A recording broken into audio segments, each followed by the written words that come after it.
Hi ನಮಸ್ಕಾರ. So S S L C ಪರೀಕ್ಷೆ 2026 ವಾರ್ಷಿಕ ಪರೀಕ್ಷೆ 2. ಸೊ ಈ ಬಾರಿ 2ನೇ ಎಕ್ಸಾಮ್ ಇರುತ್ತೆ. ಸೊ ನಿಮಗೆ ಅಂದರೆ ಶುಕ್ರವಾರ ದಿವಸ ಸಮಾಜ ವಿಜ್ಞಾನ ಸಂಬಂಧಪಟ್ಟಂಥ ಆ್ಯನ್ಯುವಲ್ ಎಕ್ಸಾಮ್ ಇದೆ.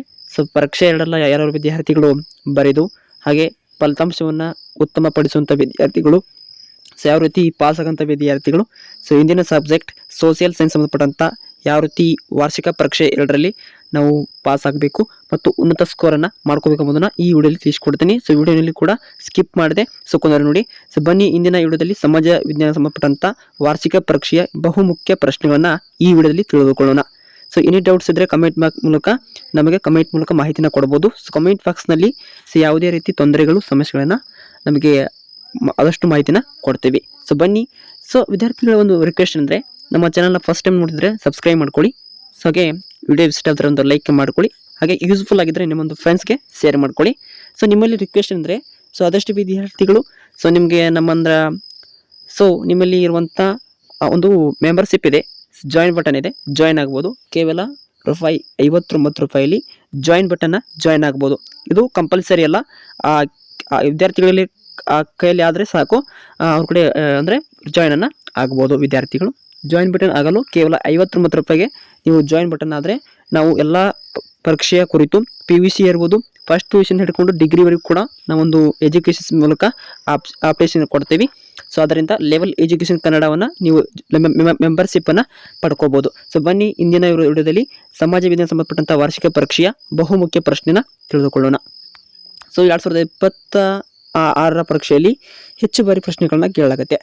ಸೊ ಅಲ್ಲಿ ಬಹುಮುಖ್ಯ ಪ್ರಶ್ನೆಯನ್ನ ಕರಿತೀವಿ. ಅಲ್ಲಿ ಒಟ್ಟು 8 ಪ್ರಶ್ನೆಗಳನ್ನ ಕೇಳಲಾಗಿರುತ್ತೆ. ಸೊ 1ನೇ ಪ್ರಶ್ನೆ ನೋಡೋದಾದರೆ, ಸೊ ನಿಮಗೆ ಈಸಿಯಾಗಿ ಪ್ರಶ್ನೆ ಇರ್ತವೆ. ಸೊ ಕೆಲವೊಂದು ಪ್ರಶ್ನೆಗಳನ್ನ ಭಾಳ ರಿಪೀಟ್ ಆಗಿ ಕೇಳಲಾಗಿರುತ್ತೆ. ಸೊ 1ನೇ ಪ್ರಶ್ನೆ, ಕಾಯಂ ಜಮೀನ್ದಾರಿ ಪದ್ಧತಿಯನ್ನು ಜಾರಿಗೆ ತಂದವರು ಎಂಬ ಪ್ರಶ್ನೆಗೆ ಆಪ್ಷನ್ ಬಿ ಕಾರ್ ವಾಲಿಸ್ ಎಂಬುವರು ಆಗಿರ್ತಾರೆ. ಸರ್ಕಾರ ಕೊಟ್ಟಿರ್ತಾರೆ, ಬಿ ಕಾರ್ ವಾಲಿಸ್ ಆಗಿರ್ತಾರೆ. ಸೊ ಈ ಪ್ರಶ್ನೆ ರಿಪೀಟ್ ಆಗೋ ಚಾನ್ಸ್ ಇರುತ್ತೆ. ಇನ್ನು 2ನೇ ಪ್ರಶ್ನೆ ನೋಡಿದ್ರೆ, ಸೊ 2ನೇ ಆಂಗ್ಲೋ ಮೈಸೂರು ಯುದ್ಧಕ್ಕೆ ಮುಖ್ಯ ಕಾರಣ ಆಪ್ಷನ್ಸ್ ಬಿ ಏನಂದರೆ ಬ್ರಿಟಿಷರು ಮಹಾಯನ್ನು ವಶಪಡಿಸಿಕೊಂಡಿದ್ದು ಅನ್ನೋದಾಗಿರುತ್ತೆ. ಸರ್ಕಾರ ಕೊಟ್ಟರೆ ಅದೇ ಉತ್ತರವನ್ನು ಕೊಟ್ಟಿರ್ತಾರೆ. ಸೊ ನೆಕ್ಸ್ಟ್ ಪ್ರಶ್ನೆ ನೋಡಿದ್ರೆ, ಸೊ ಒಂದು 4ನೇ ಪ್ರಶ್ನೆ ಅಂದರೆ 3ನೇ ಪ್ರಶ್ನೆ ಅಲ್ಲ. ಸೊ ವಿಶ್ವ ಆರೋಗ್ಯ ಸಂಸ್ಥೆಯ ಮುಖ್ಯ ಕಚೇರಿ ಅಂದರೆ ಹೆಡ್ ಕ್ವಾರ್ಟರ್ ಅಂತ ಕರಿತೀವಿ, ಅಲ್ಲಿ ಆಪ್ಷನ್ ಡಿ ಜಿನೇವಾದಲ್ಲಿ ಇರುತ್ತೆ. ಸೊ ಆಪ್ಷನ್ಸ್ ಡಿನ ಸರಿಯಾಗಿರುತ್ತೆ. ಸೊ ಇನ್ನು 4ನೇ ಪ್ರಶ್ನೆ ನೋಡಿದ್ರೆ, ಸೊ 4ನೇ ಪ್ರಶ್ನೆ, ಭಾರತದ ಚಹಾದ ಬಂದರು ಆಪ್ಷನ್ಸ್ ಸಿ ಕೋಲ್ಕತ್ತಾ ಆಗಿರುತ್ತೆ. ಇನ್ನು 5ನೇ ಪ್ರಶ್ನೆ ನೋಡಿದ್ರೆ, ಸೊ ನಮ್ಮ ಒಂದು ಭಾರತ ಸಂವಿಧಾನ 17ನೇ ವಿಧಿ ಮಹತ್ವ ಏನು ತಿಳಿಸ್ಕೊಡುತ್ತಂದರೆ, ಸೊ ಅಸ್ಪೃಶ್ಯತೆಯನ್ನು ತಿಳಿಸ್ಕೊಡುತ್ತೆ. ಅದಕ್ಕೆ ಆಪ್ಷನ್ ಬಿ ಅಸ್ಪೃಶ್ಯತೆ ನಿವಾರಣೆನ ತಿಳಿಸ್ಕೊಡುತ್ತೆ. ಇನ್ನು 6ನೇ ಪ್ರಶ್ನೆ ಇಂಪಾರ್ಟೆಂಟ್ ಇರುತ್ತೆ. ನರ್ಮದಾ ಬಚಾವೋ ಆಂದೋಲನವನ್ನು ನೇತೃತ್ವವನ್ನು ವಹಿಸಿದವರು ಯಾರಪ್ಪ ಅಂದರೆ ಆಪ್ಷನ್ಸ್ ಎ ಬಾಬಾ ಅಮೇಟ್ ಮತ್ತು ಮೇಧಾ ಪಾಟ್ಕರ್ ಅವರು ಆಗಿರ್ತಾರೆ. ಸೊ ರೈಟ್ ಆನ್ಸರ್ ಎ ಆಗಿರುತ್ತೆ. ಸೊ ನೆಕ್ಸ್ಟ್ ಪ್ರಶ್ನೆ ನೋಡಿದ್ರೆ, ಇದು ಇಂಪಾರ್ಟೆಂಟ್ ಇರುತ್ತೆ ನೋಡಿ. 7ನೇ ಪ್ರಶ್ನೆ, ಭಾರತ ಹಸಿರು ಕ್ರಾಂತಿಯ ಪಿತಾಮಹ ಯಾರು? ಡಾಕ್ಟರ್ MS ಸ್ವಾಮಿನಾಥನ್ ಆಗಿರ್ತಾರೆ. ಆಪ್ಷನ್ಸ್ ಬಿ ರೈಟ್ ಆನ್ಸರ್ ಆಗಿರುತ್ತೆ. ಇನ್ನು 8ನೇ ಪ್ರಶ್ನೆ, ಈ ರೀತಿ ನಿಮಗೆ ಟ್ವಿಸ್ಟ್ ಆಗಿ ಪ್ರಶ್ನೆನ ಕೇಳ್ತಾರೆ. ಸೊ ಪ್ರಶ್ನೆಯನ್ನು ನಾನು ಓದ್ತೀನಿ. ರಮೇಶ್ ಎಂಬ ವ್ಯಕ್ತಿಯ 5 ವರ್ಷದ ಮಗಳಿದ್ದಾಳೆ. ಆತನು ಭವಿಷ್ಯದಲ್ಲಿ ಅವಳ ವಿವಾಹಕ್ಕೆ ಹಣವನ್ನು ಉಳಿತಾಯ ಮಾಡಲು ನಿರ್ಧರಿಸುತ್ತಾನೆ.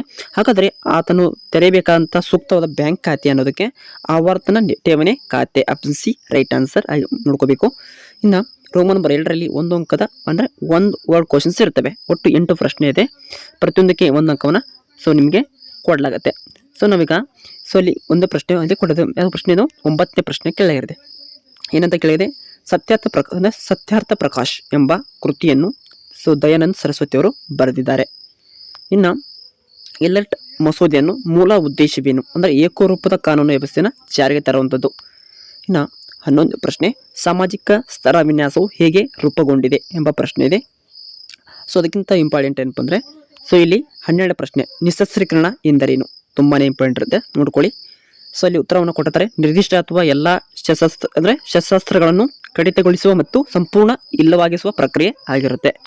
ಸೊ ನೆಕ್ಸ್ಟ್ ಪ್ರಶ್ನೆ ಇನ್ನು 13ನೇ ಪ್ರಶ್ನೆ, ಪೆಟ್ರೋಲಿಯಂ ದ್ರವ ರೂಪದ ಚಿನ್ನ ಎಂದು ಕರೆಯಲಾಗಿದೆ, ಏಕೆ? ಈ ವರಿಸೆ ಅಂತ ಕೇಳಿದ ಅಂದರೆ ಪೆಟ್ರೋಲಿಯಂ ಶಾಂತಿ ಹಾಗೂ ಯುದ್ಧ ಕಾಲಗಳಲ್ಲೂ ಅಮೂಲ್ಯವಾದದ್ದು. ಇನ್ನು 14ನೇ ಪ್ರಶ್ನೆ, ಮಳೆ ನೀರು ಕೊಯ್ಲು ಏಕೆ ಅವಶ್ಯಕವಾಗಿದೆ? ಓಕೆ, ನೋಡ್ಕೊಳ್ಳಿ. ಇನ್ನು ಅಧಿಕಾರ ವಿಕೇಂದ್ರೀಕರಣ ಎಂದರೇನು? ಇನ್ನು ಜಿಲ್ಲಾ ಕೈಗಾರಿಕಾ ಕೇಂದ್ರದಲ್ಲಿ ಅಂದರೆ ಕೇಂದ್ರಗಳನ್ನು ಏಕೆ ಸ್ಥಾಪಿಸಲಾಗುತ್ತೆ, ತುಂಬ ಇಂಪಾರ್ಟೆಂಟ್ ಇರುತ್ತೆ. ಇನ್ನು ಇಲ್ಲಿ ನಾವು ರೋಮನ್ ನಂಬರ್ 3ರಲ್ಲಿ 2ರಿಂದ 4 ವಾಕ್ಯದಲ್ಲಿ ಉತ್ತರಿಸುವಂಥ ಪ್ರಶ್ನೆ ಒಟ್ಟು 16 ಅಂಕವನ್ನು ಪಡ್ಕೋಬೋದು. ಇಲ್ಲಿ ನಾವು ಉನ್ನತ ಸ್ಕೋರನ್ನು ಮಾಡ್ಕೋಬೋದಾಗಿರುತ್ತೆ. ಸೊ ಅಲ್ಲಿ ಕಾಮನ್ವೆಲ್ತ್ ರಾಷ್ಟ್ರೀಯ ಸಂಘದ ರಚನೆ ಮಾಡಿದ್ದು ಏಕೆ, ಸೊ ಲಾಭಕೋರತನವನ್ನು ನಾವು ಹೇಗೆ ನಿಯಂತ್ರಿಸಬಹುದು ಎಂಬ ಪ್ರಶ್ನೆ ಇರ್ತವೆ. ಸೊ ನಾವಿಲ್ಲಿ ಕೊಟ್ಟಿರ್ತಾರೆ ಸರಿಯಾದ ಉತ್ತರನ. ಇನ್ನು 18 ಪ್ರಶ್ನೆ ಅಪಿಕೋ ಚಳುವಳಿಯನ್ನು ವಿವರಿಸಿ. ಓಕೆ, ಅದು ನೋಡ್ಕೊಳ್ಳಿ. ಬಿಟ್ಟರೆ ಬಾಲ್ಯದ ದುಷ್ಪರಿಣಾಮಗಳನ್ನು ವಿವರಿಸಿ.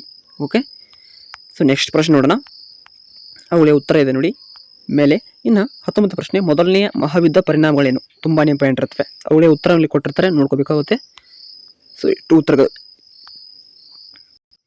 ಓಕೆ, ಇನ್ನು 20ನೇ ಪ್ರಶ್ನೆ ಜುನಾಗಢ್ ಸಂಸ್ಥಾನವು ಭಾರತ ಒಕ್ಕೂಟಕ್ಕೆ ಹೇಗೆ ಸೇರ್ಪಡೆಯಾಯಿತು ಎಂಬುದು ಪ್ರಶ್ನೆ ನೋಡ್ಕೊಳ್ಳಿ.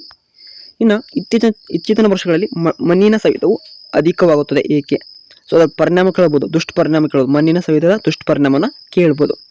ಸೊ ಇಷ್ಟು ನೋಡ್ಕೊಳ್ಳಿ. ಇಲ್ಲಿ ಆನ್ಸರ್ಗಳು ಕೊಟ್ಟರು. ಅರಣ್ಯನಾಶ, ಹೆಚ್ಚು ಮೇಯಿಸುವುದು, ಅವೈಜ್ಞಾನಿಕ ಬೇಸಾಯ, ಅಧಿಕ ನೀರಾವರಿ ಬಳಕೆ, ಇಟ್ಟಿಗೆ ಹಂಚು ಮತ್ತು ಮಡಿಕೆಗಳ ತಯಾರಿಕೆ ಮಾಡೋದ್ರಿಂದ ಮಣ್ಣಿನ ಸವೆತ ಉಂಟಾಗುತ್ತೆ. ಇನ್ನು ಇದು ಇಂಪಾರ್ಟೆಂಟ್ ಇರ್ತದೆ. ಭಾರತ ವ್ಯವಸಾಯವು ಮಾನ್ಸೂನ್ ಮಾರುತಗಳನ್ನೇ ಆಡುವಂಥ ಜೂಜಾಟವಾಗಿದೆ ಅಂತ ಕರಿತೀವಿ. ಇಲ್ಲಿ ಆನ್ಸರ್ ಕೊಟ್ಟಿರ್ತಾರೆ, ಭಾರತ ಜನತೆಯ ಪ್ರಧಾನ ಉದ್ಯೋಗ ವ್ಯವಸಾಯ, ಅಂದರೆ ಭಾರತ ಒಂದು ಕೃಷಿ ಪ್ರಧಾನವಾಗಿದೆ ಅಂತ ಹೇಳಬೇಕು. ಮಾನ್ಸೂನ್ ಮಾರುತಗಳು ವ್ಯವಸಾಯವನ್ನು ನಿಯಂತ್ರಿಸುತ್ತದೆ ಅಂತ, ಅಂದರೆ ರೈತರು ಅದರ ಮೇಲೆ ಡಿಪೆಂಡ್ ಆಗಿದ್ದಾರೆ.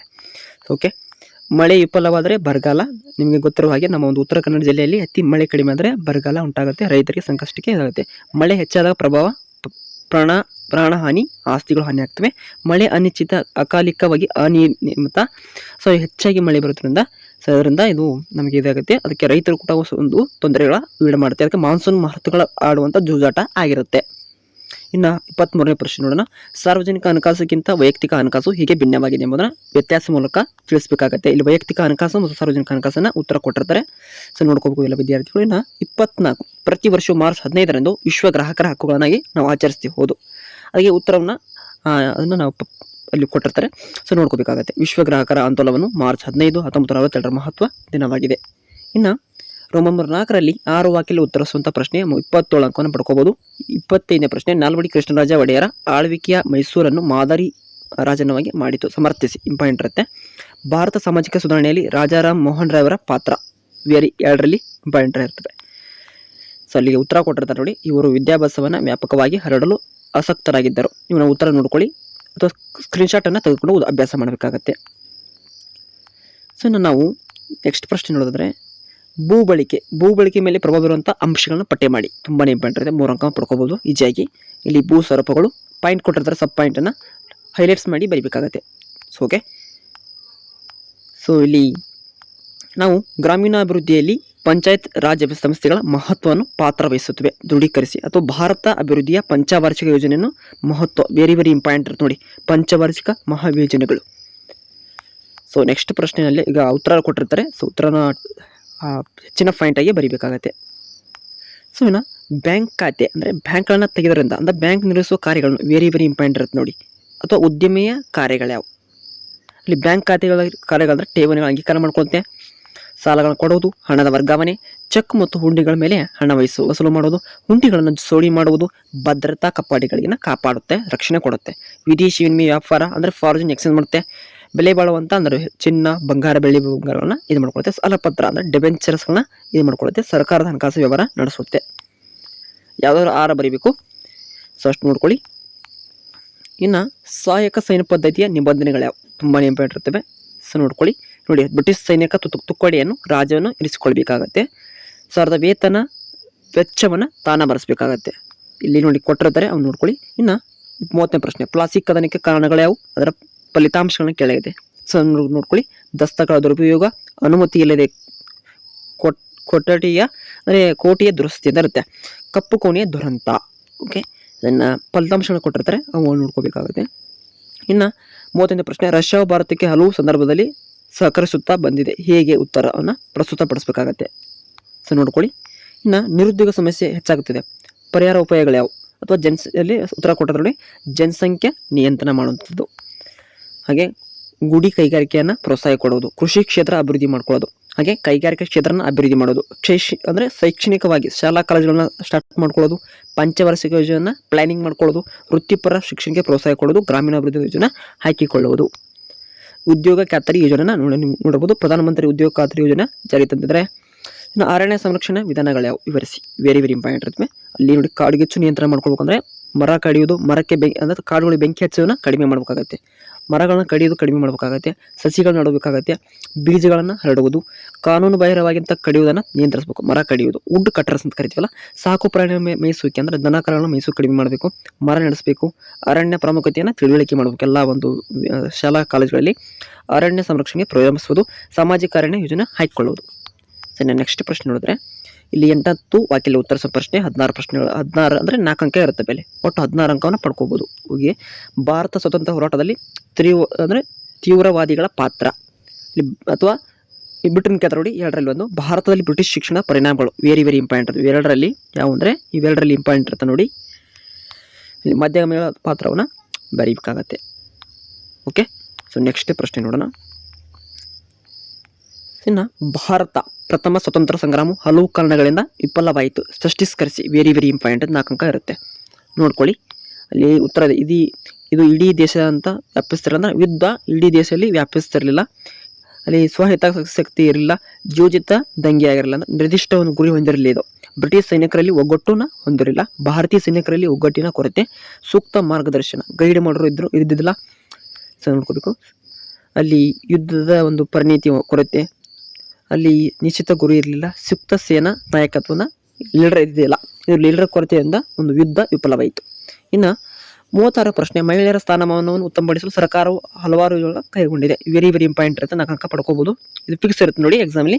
ಮಹಿಳಾ ಮತ್ತು ಮಕ್ಕಳ ಅಭಿವೃದ್ಧಿ ಇಲಾಖೆಯನ್ನು ಸ್ಟಾರ್ಟ್ ಮಾಡಿದರೆ, ಮಹಿಳೆಯರ ಆರೋಗ್ಯ, ಮಹಿಳಾ ಶಿಕ್ಷಣ, ಬಾಲ್ಯ ವಿವಾಹ ನಿಷೇಧ, ವರದಕ್ಷಿಣೆ ನಿಷೇಧ. ಅಲ್ಲಿ ಸ್ತ್ರೀ ಶಕ್ತಿ ಕಾರ್ಯಕ್ರಮವನ್ನು ಹಮ್ಮಿಕೊಳ್ಳಲಾಗಿದೆ, ಮಹಿಳಾ ಮಂಡಲಗಳು, ಯುವತಿ ಮಂಡಲಗಳು, ಸ್ತ್ರೀ ಶಕ್ತಿ, ಅನೇಕ ಸ್ವಯಂ ಉದ್ಯೋಗ ಖಾತರಿ ಯೋಜನೆಯನ್ನು ಹಾಕಿಕೊಳ್ಳಲಾಗಿದೆ. ಸೊ ಅಷ್ಟು ನೋಡ್ಕೊಳ್ಳಿ. ಇನ್ನು 37 ಪ್ರಶ್ನೆ, ಭೂಕಂಪಕ್ಕೆ ಕಾರಣಗಳನ್ನು ಅದರ ಪರಿಣಾಮಗಳನ್ನು, ವೆರಿ ಇಂಪಾರ್ಟೆಂಟ್ ಇರುತ್ತೆ. ಸೊ ನೋಡ್ಕೊಳ್ಳಿ ಅಷ್ಟು. ಇನ್ನು 30 ಅಂದರೆ ಲಾಸ್ಟ್ ಅಂದರೆ ಪ್ರಶ್ನೆ ಕೊಟ್ಟು 38 ಪ್ರಶ್ನೆ, ಭಾರತ ನಕ್ಷೆಯನ್ನು ಬರೆದು ಅದರಲ್ಲಿ ಈ ಕೆಳಗಿನವನ್ನು ಗುರುತಿಸಿ, 5ಕ್ಕೆ 5 ಪಡ್ಕೋಬೋದು ಎಲ್ಲ ವಿದ್ಯಾರ್ಥಿಗಳು, ಇದರಲ್ಲಿ ಪಾಸ್ ಆಗ್ಬೋದು.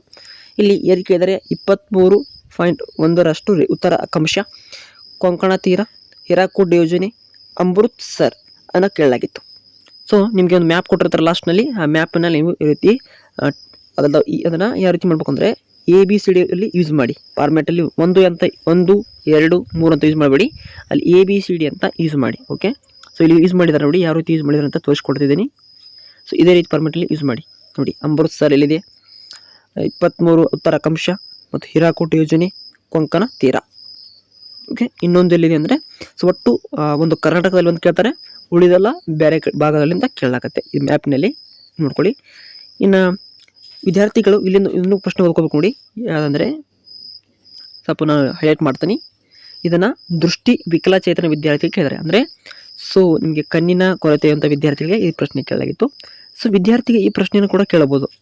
ಸರಿ, ಅಂದರೆ ವಿವಿಧೋಶ ನದಿ ಕಣಿವೆ ಯೋಜನೆಗಳ ಮುಖ್ಯ ಉದ್ದೇಶಗಳು ಯಾವುವು, ವೆರಿ ಇಂಪಾರ್ಟೆಂಟ್. ಇದನ್ನು ನಿಮಗೂ ಕೂಡ ಕೇಳಬಹುದು. ಇದನ್ನು ದೃಷ್ಟಿ ವಿಕಲಚೇತನ ವಿದ್ಯಾರ್ಥಿ ಕೇಳಿದರೆ ಅದರ ಬಾಜು ನಿಮಗೂ ಕೇಳಬಹುದು. ನೀರಾವರಿ ಸೌಲಭ್ಯ, ಜಲವಿದ್ಯುತ್ ಶಕ್ತಿ ಉತ್ಪಾದನೆ, ಪ್ರವಾಹಗಳ ನಿಯಂತ್ರಣ, ನೌಕಾಯಾನ, ಗೃಹ ಬಳಕೆ ನೀರು, ಕೈಗಾರಿಕೆ ನೀರು, ಇದನ್ನು ಕೂಡ ನೋಡ್ಕೋಬಹುದು. ಮಣ್ಣಿನ ಸವಕಳಿ ನಿಯಂತ್ರಣ, ಒಳನಾಡಿನ ನೌಕಾಯಾನ, ಮೀನುಗಾರಿಕೆ ವೃದ್ಧಿ, ಅರಣ್ಯ ಸಂಪತ್ತು ವೃದ್ಧಿ, ಮನೋರಂಜನೆ. ಓಕೆ, ಆದಷ್ಟು ವಿದ್ಯಾರ್ಥಿಗಳು ನಾಳಿನ ಒಂದು ಅಂದರೆ ನಾಳೆ ಏನಂದರೆ ಸೊ ನಿಮಗೆ ಹಿಂದಿ ಸಂಬಂಧಪಟ್ಟಂಥ ಎಕ್ಸಾಮ್ ಇರುತ್ತೆ, ಅದಕ್ಕೆ ಸಂಬಂಧಪಟ್ಟಂಥ ಯಾರೆಲ್ಲ ವಿದ್ಯಾರ್ಥಿಗಳು ಹಿಂದಿಯಲ್ಲಿ ಫೇಲ್ ಆಗಿರ್ತಾರೆ ನೋಡಿ, ಅವರು ಕಮೆಂಟ್ ಬಾಕ್ಸ್ ಮೂಲಕ ಸೊ ಫೇಲ್ ಅಂತ ಸಂಬಂಧಪಟ್ಟಂಥ ವಿದ್ಯಾರ್ಥಿಗಳು ಯಾವ ಜಿಲ್ಲೆಯಲ್ಲಿ ಫೇಲ್ ಆಗಿದ್ದೀರಿ, ಸೊ ಅದನ್ನು ಸಂಬಂಧಪಟ್ಟಂಥ ಮಾಹಿತಿನ ಕೊಡಬೇಕಾಗುತ್ತೆ. ನಿಮ್ಮ ಫ್ರೆಂಡ್ಸ್ಗಳು ಫೇಲ್ ಆಗಿದ್ರು ಕೂಡ ಅವ್ರಿಗೂ ಕೂಡ ಇನ್ಫಾರ್ಮೇಷನ್ ಕೊಡಿ. ಸೊ ಅವ್ರಿಗೂ ಕೂಡ ನಮ್ಮ ಚಾನಲ್ನ ಸಜೆಸ್ಟ್ ಮಾಡಿ, ಅವ್ರಿಗೂ ತುಂಬಾ ಹೆಲ್ಪ್ ಆಗುತ್ತೆ. ನಮ್ಮ ಒಂದು ಚಾನಲ್ ಮೂಲಕ ಹೆಚ್ಚಿನ ಎಜುಕೇಷನ್ಸ್ ಅಪ್ಡೇಟ್ಗಳು ನಿಮಗೆ ಸಿಗುತ್ತವೆ. ಸೊ ಆದಷ್ಟು ವಿದ್ಯಾರ್ಥಿಗಳು ಚಾನಲ್ನ ಸಬ್ಸ್ಕ್ರೈಬ್ ಮಾಡ್ಕೊಳ್ಳಿ. ಸೊ ಸಬ್ಸ್ಕ್ರೈಬ್ ಮಾಡೋದ್ರಿಂದ ನಿಮಗೆ ಹೆಚ್ಚಿನ ವಿಡಿಯೋಗಳು ನೋಟಿಫಿಕೇಶನ್ ಸಿಗುತ್ತವೆ. ಹಾಗೆ ಎಜುಕೇಷನ್ ಸಂಬಂಧಪಟ್ಟಂಥ ಹೆಚ್ಚಿನ ಮಾಹಿತಿಗಾಗಿ ನಮ್ಮ ಒಂದು ಚಾನಲ್ನ 59 ರೂಪಾಯಿ ಕೇಬಲಲ್ಲಿ ಮೆಂಬರ್ಶಿಪ್ಪನ್ನು ಪಡ್ಕೊಳ್ಳಿ. ಜಾಯಿನ್ ಬಟನ್ ಇದೆ ನೋಡಿ, ಸೊ ಜಾಯಿನ್ ಬಟನ್ನ ಜಾಯ್ನ್ ಆಗಿ. ಓಕೆ, ಇದರಿಂದ ನಿಮಗೆ ಹೆಚ್ಚಿನ ಕ್ವಶನ್ ಪೇಪರ್ಗಳು ಹಾಗೆ ಸೆಕೆಂಡ್ PUC ಸಂಬಂಧಪಟ್ಟಂಥ ಎಲ್ಲ ಎಜುಕೇಷನ್ಸ್ ಮಾಹಿತಿನ ನಮ್ಮ ಒಂದು ಚಾನಲ್ ಮೂಲಕ ಕೊಡ್ತೀವಿ. ಅದರಿಂದ ಜಾಯಿನ್ ಬಟನ್ನ ಮಾಡಿ, ಇದು ಕಂಪಲ್ಸರಿ ಇಲ್ಲ, ಅದು ಎಲ್ಲ ವಿದ್ಯಾರ್ಥಿಗಳು ಮಾಡ್ಬೇಕಂತಿಲ್ಲ. ಸೊ ಅದು ವಿದ್ಯಾರ್ಥಿಗಳಿಗೆ ಆದಷ್ಟು ಅಂದರೆ ಅವ್ರಿಗೆ ಅಮೌಂಟ್ಗಳು ಇದ್ದರೆ, ಹೆಚ್ಚಿನ ಮಾಹಿತಿ ಬೇಕಾದರೆ ನಮಗೆ ಜಾಯಿನ್ ಆಗಿ ನಮಗೆ ಮೆಂಬರ್ಶಿಪ್ ಅಂದರೆ ಸದಸ್ಯತ್ವವನ್ನು ಪಡ್ಕೊಳ್ಬೋದು ಚಾನಲಿನ. ಸೊ ಕೇವಲ 59 ರೂಪಾಯಿ ಇದೆ ಜಾಯಿನ್ ಬಟನ್. ಸೊ ಎಲ್ಲ ವಿದ್ಯಾರ್ಥಿಗಳು ಆಗ್ಬೇಕಂತ ಕಂಪಲ್ಸರಿ ಇಲ್ಲ, ಕೇವಲ ಯಾರಿಗೆ ಆಸಕ್ತಿ ಮತ್ತು ಕಲಿಕೆ ಅಭಿವೃದ್ಧಿ ಬೇಕಾಗಿದ್ದರೆ, ಸೊ ಕಲಿತೆ ಅಂದರೆ ಇಂಟ್ರೆಸ್ಟ್ ಇದ್ದರೆ ನೀವು ಜಾಯ್ನ್ ಆಗ್ಬೋದು. ಸೊ ಮತ್ತೆ ಸಿಗುವಂತ ಹೇಳ್ತಾ ಇಂದಿನ ವಿಡಿಯೋನ ಎಲ್ಲಿಗೆ ಮುಗಿಸ್ತೀನಿ. Thank for watching. Have A nice day. All the best your examinations.